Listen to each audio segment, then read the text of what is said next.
Tamara knows she's poor because of the dread she feels when her supermarket trolley is tallied up. I'm wondering if I'm going to be able to afford what's left in it.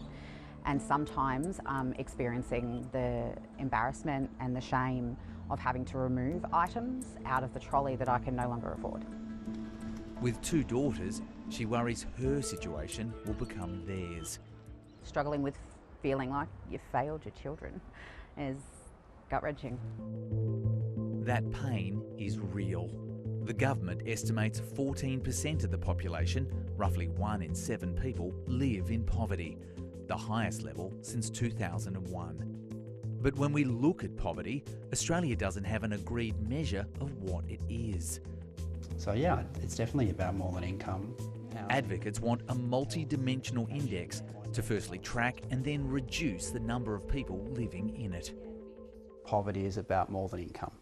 It's also about a lack of access or affordability to essential services like health, housing, education and employment, a lack of social connection. Currently, Australia just measures income, not other elements that will help us understand how to fix the problem.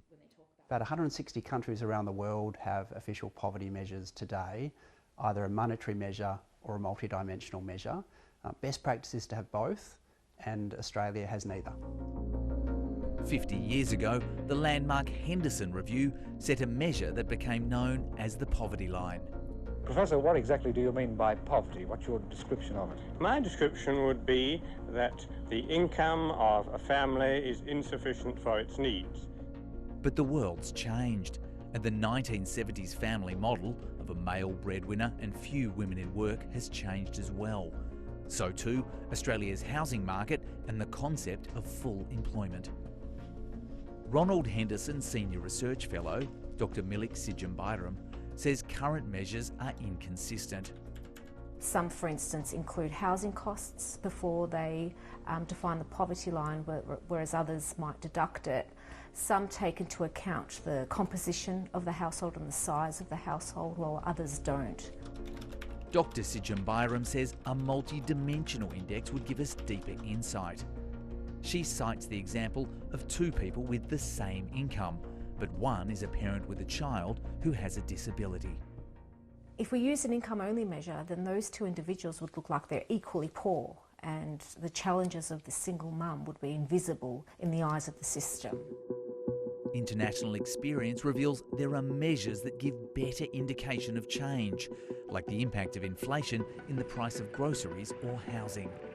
With a multidimensional poverty measure, it measures things that government interventions can change.